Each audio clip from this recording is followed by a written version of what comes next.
Welcome back to Guitar Village. We're here with Dave Dole from Marlin Guitars, and we've got a couple more authentics to show you from the range, just to talk through them. Yeah. These authentics are really kind of special instruments for us. You know, again, the golden age of acoustic guitar manufacturing, which we were very much a part of. That period between the 30s and the early 30s and the early 40s, really making some special guitars, and we've had the opportunity and the technology to actually really be able to go back and get closer to what those guitars really were.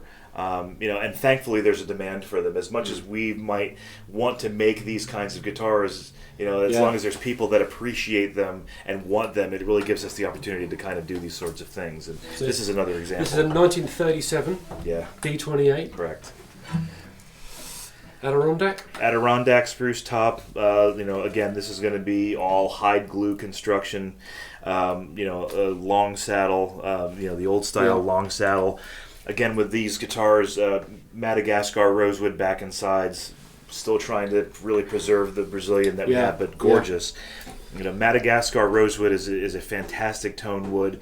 It's going to be very, very close when you look at it to Brazilian rosewood. I mean, sonically, it's similar. You're never going to find anything. No, I wish we could. That would sound like Brazilian rosewood, but we can get very, very close. Explain a bit about the hide glue and how that's different from the regular gluing process. I understand it's a bit more tricky to. It is tricky. First, you have to get the horse to actually cooperate with. The hide glue is an organic glue, and you have to first make it. Like, we actually get it in a can, and it's dry, and you have to mix it with water. You have to heat it up to actually use it. You have to heat it. We have there's special heat pots, glue pots that heat them up. You have to get it to the perfect consistency, too watery, and it'll kind of warp the wood. If it's not watery enough, then it's just this paste. It's quite difficult then to... Yeah, and the whole area when you're working has to be heated as well. So you're working under heat lamps because it glues, it dries so quickly that you need time to actually work with it. But the benefit of all of that hard work definitely comes through in the sound and the resonance. Much more difficult to work with hide glue because it's less of a gap filler.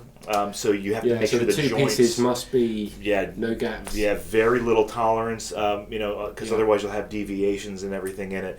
Yeah. But the properties of hide glue when it dries as well really help to transfer vibration extraordinarily well. And these instruments are fantastic.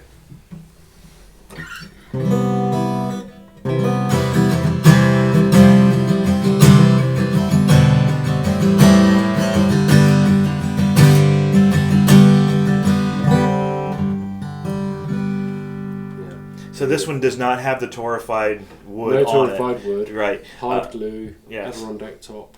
But still sounds, amazing. Again, the what people would, I guess, classify as our traditional full gloss finish, also comes with these.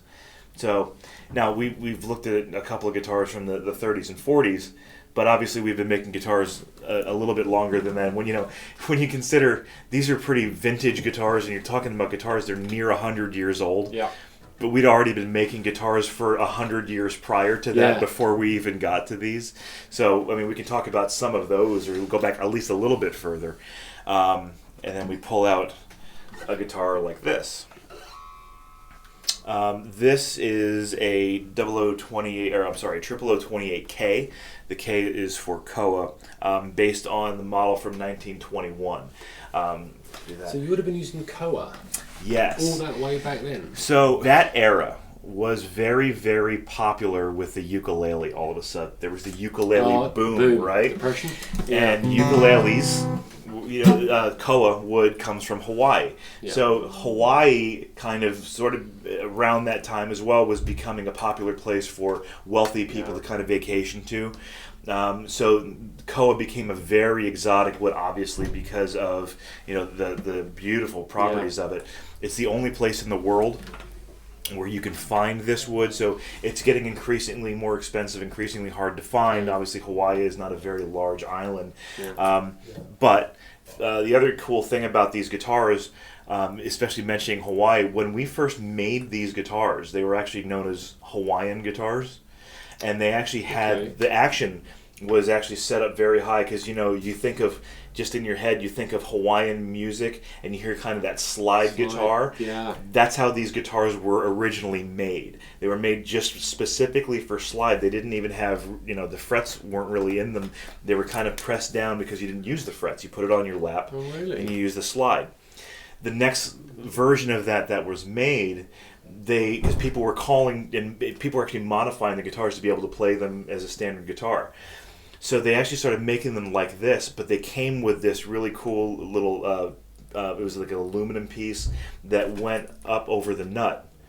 And you kind of slid like a capo. No, it was actually it was a cap that you put on the nut, and then it could raise up the strings so that you could still play it the Hawaiian style. Yeah, and I still have one of those in my office, and people sometimes ask what it is, and then I show them kind of what it is, and it's just this really cool thing. So this is based on a 1921. 1921. Yeah. Look at that wood. I love koa. I mean, I use koa woods, koa guitars when I do recording because of the balanced properties of it and how well they record. It's a great guitar to use if you're going to play, especially if you're going to play some electric tracks over top of it.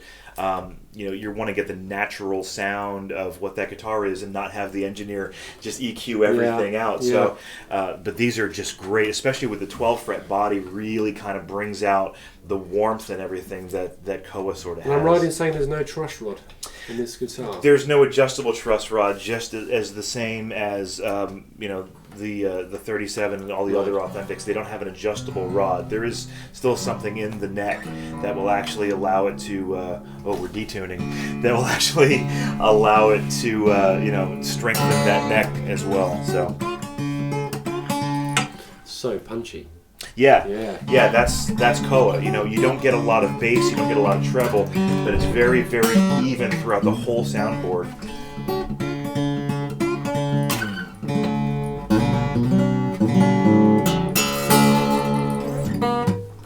Beautiful. Fantastic. Well, thanks everyone. Thanks for checking out the videos. We're here at Guitar Village with Dave Dahl. We've had a great afternoon. Hope you enjoy the footage we've given you, and pop into the shop and see the stock. Yeah, this is an absolutely amazing place. I'm putting off going back home to just... Is it okay if I just live here for a couple of days, like in the store? I mean, you can get immersed in this place. Yeah. So yeah, it's amazing the stuff that's around here, and you know, just a cool layout as well. So that was very cool. Worth checking it out. Thanks very much.